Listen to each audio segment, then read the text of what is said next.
6 waktu Indonesia Tengah. Inilah Radio Republik Indonesia Bau-Bau dengan Warta Kepton, berita seputar Kepulauan Buton. Jadi mungkin dari saya, sepertinya bukan dari Bulog. Bukan dari Bulog, itu ada oknum yang sengaja, istilahnya ya mungkin citra Bulog mau dijelek-jelekan lah begitu. Kenapa ini harus kita merger?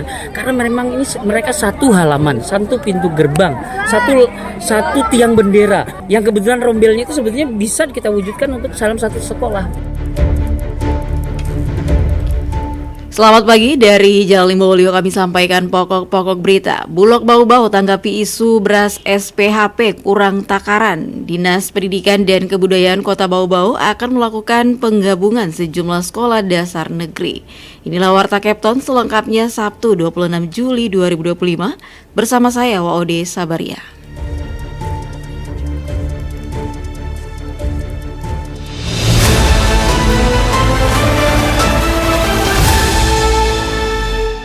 Saudara, kita awali berita yang pertama. Bulog Bau-Bau tanggapi isu beras SPHP kurang takaran yang meresahkan masyarakat sepekan terakhir. Selengkapnya reporter RRI Bau-Bau Waode Nur Liani melaporkan. Media sosial di wilayah Kepulauan Buton, Kepton, dihebohkan oleh isu video viral berdurasi 2 menit yang memperlihatkan dugaan pengoplosan beras jenis SPHP atau stabilisasi pasokan dan harga pangan kemasan 5 kg yang menjadi hanya 4 kg. Video tersebut diunggah oleh akun Facebook Dasman Bangun dan Restorasi Info.co.id yang memperlihatkan seorang warga bernama Laude Rahman yang mengaku dirugikan oleh praktik tersebut. Laude Rahman, seorang pelaku UMKM di Kabupaten Buton, mengungkapkan dalam video bahwa dirinya dan rekan-rekannya membeli beras SPHP seharga Rp80.000 per kemasan yang bertulis 5 kg, namun saat ditimbang hanya berisi 4 kg. Ia juga mengeluhkan buruknya kualitas beras yang diterima. Ini Pak, kami ketemu di lapangan Pak, beras SPHP berapa Bulog Pak? Ini tulisannya stabilisasi pasok pangan dan harga pangan. Berasnya 5 kg Pak. Ini kami beli di lapangan dengan harga Rp80.000. Teman-teman koperasi dengan tulisan 5 kg. Tapi kenyataannya di lapangan ini timbangan saya Pak, usia normal di 0. Kami timbang ulang Pak, dia cuma 4 kilo Pak. Udah harganya mahal, 80.000, terus kualitasnya hancur Pak, berasnya hancur. Keluhan tersebut memunculkan keresahan di tengah masyarakat, khususnya pelaku usaha kecil yang selama ini mengandalkan beras SPHP sebagai bahan baku utama dan berharap pada kestabilan harga pangan kualitas produk pemerintah. Menanggapi video yang beredar, Kepala Perum Cabang Bulog Bau-Bau Mutain mengatakan pihaknya telah berkoordinasi dengan kepolisian terkait isu ini. Berdasarkan hasil investigasi sementara, diketahui bahwa beras yang dibeli korban berasal dari salah satu warung di Pasar Wajo, Kabupaten Buton. Pemilik warung tersebut mengaku memperoleh beras dari seorang di Desa Kondowa, Kecamatan Pasar Wajo. Saya belum tahu apa yang terjadi di sana, tapi informasi yang saya dapat dari Pak Kanit bahwa berasnya itu memang hancur. Jadi mungkin dari saya, sepertinya bukan dari Bulog. Bukan dari Bulog, itu ada oknum yang sengaja, istilahnya ya mungkin citra Bulog mau dijelek-jelekan lah begitu.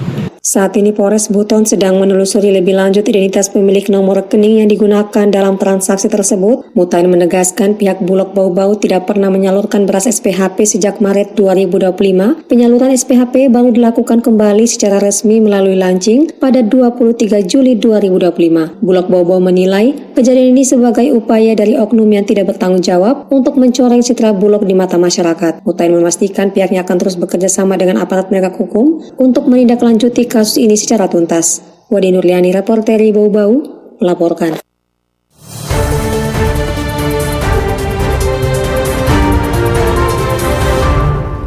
Kita ke berita berikutnya. Tingkatkan efektivitas pembelajaran. Dinas Pendidikan dan Kebudayaan Kota Bau-Bau akan melakukan penggabungan sejumlah sekolah dasar negeri. Selengkapnya dilaporkan Hairul Mulku. Kenapa ini harus kita merger? Karena memang ini mereka satu halaman, satu pintu gerbang, satu tiang bendera yang kebetulan rombelnya itu sebetulnya bisa kita wujudkan untuk dalam satu sekolah. Gitu. Pemerintah Kota Bau-Bau melalui Dinas Pendidikan dan Kebudayaan akan mulai melakukan penggabungan atau merger beberapa sekolah dasar negeri SDN pada tahun 2025 ini. Langkah ini dilakukan untuk meningkatkan efektivitas pelaksanaan pembelajaran di wilayah Kota Bau-Bau. Beberapa sekolah yang akan digabung diantaranya SDN 1 dan SDN 6 Bau-Bau, SDN 2 dan SDN 4 Katobengke, SDN 1 dan SDN 3 Lamangga, serta SD Negeri 7 Bau-Bau dan SD Negeri Kadolomoko. Kepala Dinas Pendidikan dan Kebudayaan Kota Bau-Bau Eko Prasetya menjelaskan, alasan merger tersebut karena lokasi sekolah-sekolah yang bersangkutan berada di area yang sama.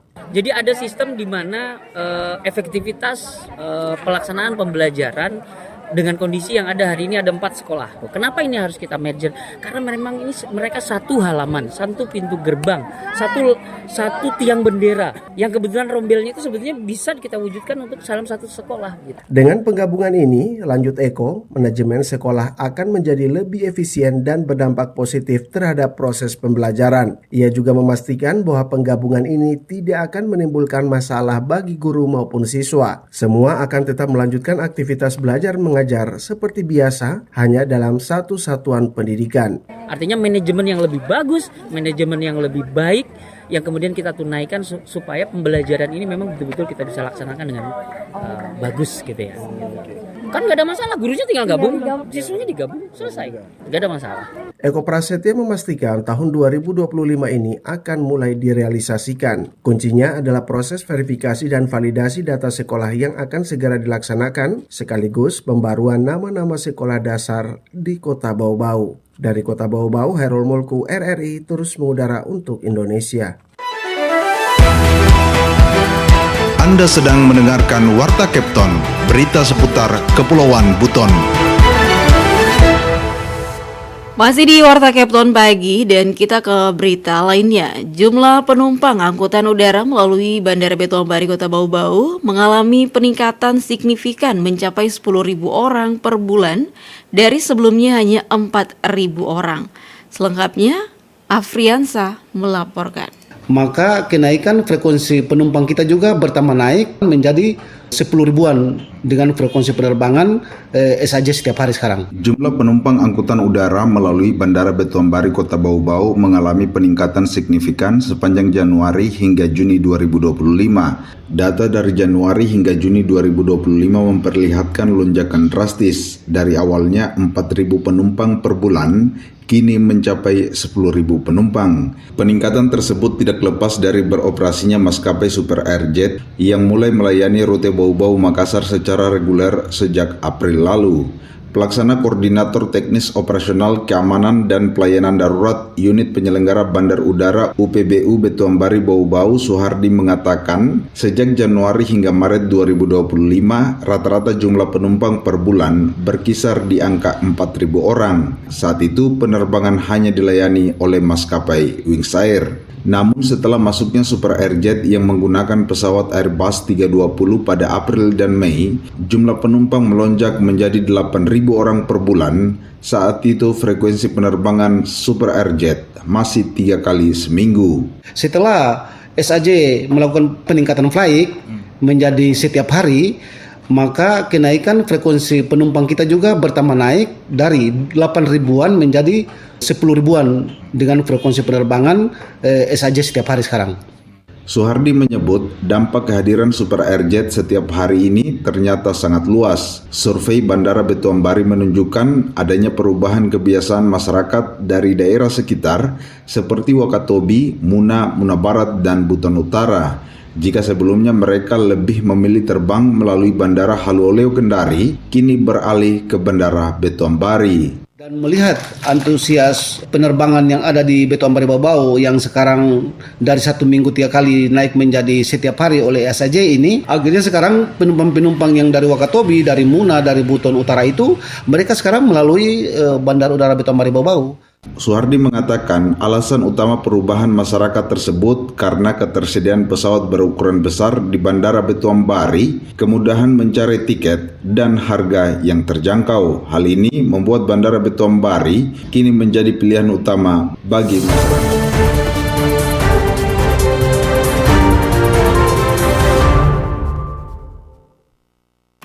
Kita ke berita yang terakhir. Wali Kota Bau-Bau Yusran Fahim dan Wakil Wali Kota Maudi Hamsina Bolu kembali membuat gebrakan penting. Setelah sebelumnya berhasil menurunkan harga tiket pesawat, kini mereka fokus menekan tarif kargo udara dari dan ke Bau-Bau.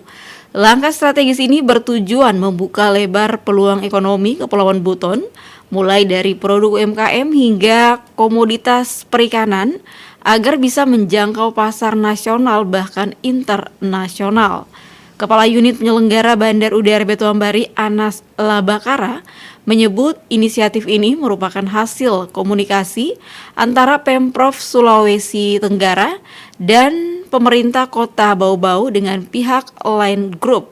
Ia juga mengatakan tarif kargo yang sebelumnya bisa mencapai Rp70.000 per kilogram kini dipangkas drastis hingga maksimal Rp15.000 per kilogram.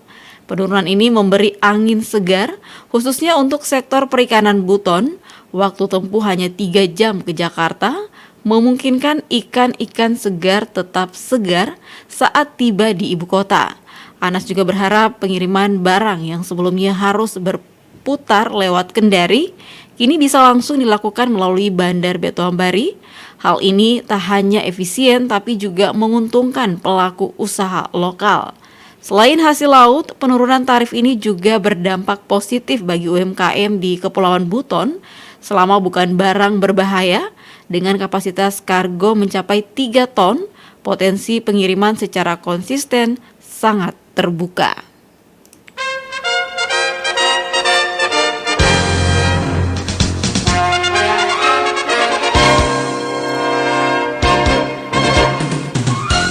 Saudara, sebelum kami akhiri kembali kami sampaikan pokok-pokok berita. Bulog Bau-Bau tanggapi isu beras SPHP kurang takaran. Dinas Pendidikan dan Kebudayaan Kota Bau-Bau akan melakukan penggabungan sejumlah sekolah dasar negeri. Demikian Warta Kepton hari ini, mewakili kerabat kerja saya ucapkan selamat pagi.